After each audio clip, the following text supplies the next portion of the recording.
thanks for coming in. A few things, from what I can gather from you, it's that you need representation on the main board of Horse Sport Ireland. What is the dialogue going on at the moment, Ronan, in the line? You said there's a freeze. Is there communication? Is there stalemate? Funding goes from government to, so I'm sure there could be influence used. You might elaborate on that. To Robert, or I'll let Ronan go first. So I suppose, Deputy, thank you. I suppose the main issue is, at the moment, there is little communication in relation to the appointments on the board, other than, as we stated earlier, we have all made submissions with our recommendations. And is there a board now with them, or what? There is part of a board currently in place. So you have the ministerial appointees in the role of chairperson and 3 directors to the board of Horse Sport Ireland. So it is functioning as a board. It has a quorum there, but at the moment it has no industry representation at all on its board. Was there legal action threatened or something? Is this why the board decimated, or what's gone wrong? No, this was a decision taken by the board and the minister at the time that they would freeze all the working committees and the councils, which I think Deputy Flaherty referred to, which gave you the other 4 directors to the board. So all high performance committees, councils were put in abeyance, I think was the terminology used at the time, by the current board that are now in place. That was in circa November last year, and nothing really has happened until we had the consultation process, which was a submission for inputs. Nothing has happened since then. I think that closed on the 15th of August. And as I said, the only thing we've heard from that point forward is that they've received our submissions. Okay. Robert, in relation to, now I'll be clear on this because in case people will be out there looking and getting their hopes up, generally for sports capital grants, you have to be a not-for-profit community group or a club or whatever. So like, there's no point in someone out there thinking that, oh geez, we might get sports capital. The terms and conditions would have to change. So I think we have to be honest with you that way, that while you might be giving a service to communities or to whatever, you still probably don't let people use the place for nothing, and you don't do it for charity. So I think that we have to be honest about that. But the one question I'd ask you, most people, and look at this question since it's on my own way, they have land. They've heard numbers or equine numbers. Aren't you allowed to go in under TAMS at the moment? That's correct, and that's a recent introduction. Yeah. But what I'd like to compare ourselves is to the race courses. So they're able to access capital funding through their governing bodies, Horse Race in Ireland. And I think if there was a mechanism put in place that, you know, we could access that, because it's investment into rural Ireland is strategically throughout the country. It's not a kind of a trophy centre of excellence in the middle of a city. Well, under TAMS, can you not get it for sheds, and can you not get it for, say, the yes, structure? Can you not get it for some of the fences? I think at the moment there's new things in it. Is there a list of stuff that you can get it now for that wasn't available before under the TAMS? Yeah, so a lot of stuff that we'd be looking at is sports surfaces. You know, they're very expensive, right? Because you know the welfare of the horse. Yeah. You have to have very good facilities, and you know, when they're competing or whatever. So it's very important. That actually costs a lot of money, and I don't think that falls under that. Because when we were being lobbied before, just to make it clear, we were lobbying, you know, the people with horses, or in a smaller way, there was breeding some of the horses as well. We're looking to be able to get what they now have, and we thought it was a good thing doing that. No. What you're sort of saying now is that... No, that's fantastic. Absolutely. But we're at a different end of it. We're the one that's kind of holding the party for all those people to come when they're producing that horse. They have the facility at home to train their horse in good conditions, but they need to get them out to come to facilities like that we have.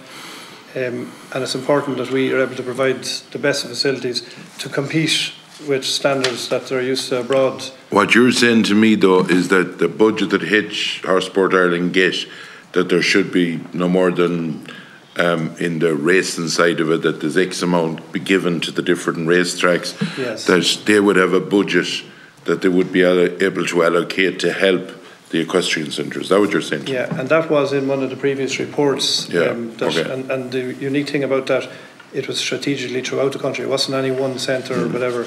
But that's where we're at there. Yeah. Yeah, but to be clear, unless something changes drastically, and I cannot see how it would in the line of the sports capital grant, there's no point in leading you up a garden path. I cannot see that happening. I think the way you're talking is if there was funding going to Horse Sport Ireland, then there's an opportunity that they can, for the betterment of the industry, no more than the betterment of the racing industry, how it's handed out. I think that may be a better solution. But in the line of the other thing that there is a fair bit of promotion and fairness in breeding, urging farmers to get into it in the line of breeding horses. That would be, I think there's a fair good market overseas, I believe, at the moment for some of those horses. Would that be fair to say that there's a lot of farmers being encouraged? It's down my own country now, and I'm no expert on horses, I will never claim to be, but there seems to be more of an uptake from farming communities of an interest in it and breeding, that there is markets out there, and there's some of them actually fairly successful. Would that be fair to say? Absolutely, and I suppose we are punching way above our weight for a small little country, kind of on the edge of the Atlantic. So we just want to grow on that. Ronan, would you have a thought on that? It'd be... Yeah, again, it's an alternative. They are alternative enterprises that you're trying to encourage, and I suppose to be straight, Deputy, I suppose Nicky can speak from the eventing perspective, because Irish event horses are sought worldwide, and they're predominantly Irish bred and Irish produced. I don't know if I'm permitted to defer to Nicky. He can probably speak better on that. No problem. Yeah, I suppose in all the affiliates, where the most used Irish sport horse is number 2 in the world. It's ranked number 2 in the world. The last few years we've been ranked number 1 in the world with the Irish sport horse. So there's we've a huge volume of foreign riders want Irish sport horses because of their ability to cross country well.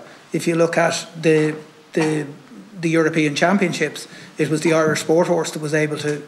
The ground wasn't great. There was a lot of. It was heavy going for horses, but the Irish sport horse was the one who succeeded best in it. The foreign bred horse wasn't able for the conditions. So people coming into our Olympic cycle, which is 10 months away, we have a small window now which we need to bring the Irish sport horse to the fore, and that's where it is. As I said, eventing is the one place where the Irish sport horse is succeeding, and more people want Irish sport horses. Is there any fear that money generally buys people, simple as that? Is there any fear that wealthy countries or wealthy people, do we sort of keep a stock of, be it semen or whatever, that we keep the resource of, there's no point selling the golden trophy if you have nothing coming after it, to put it simple.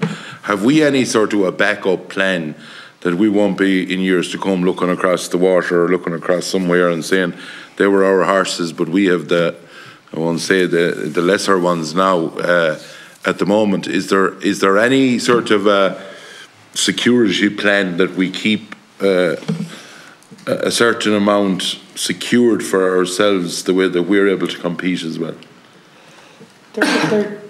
There isn't anything official, but there is breeders who see that their progeny doing well and they keep a kind of a backup. But I suppose if we looked at a way that the biggest challenge for the riders is they have to go and live.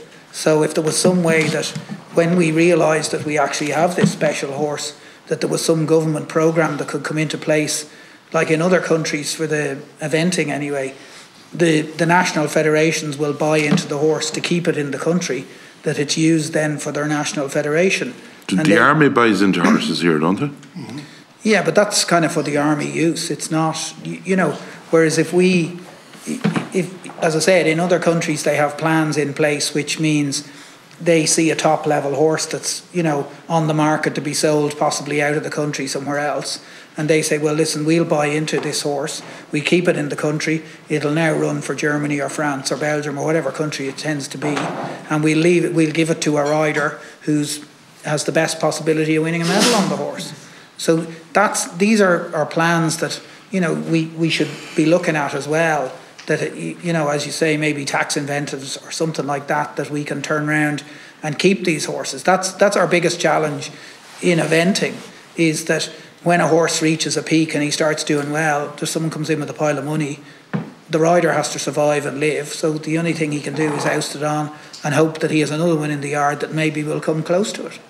So that is a place where I think if we had some way of that's breeding, that's agricultural money that can come into the market and be used to keep the horses in the country. Okay. Thanks, Chair.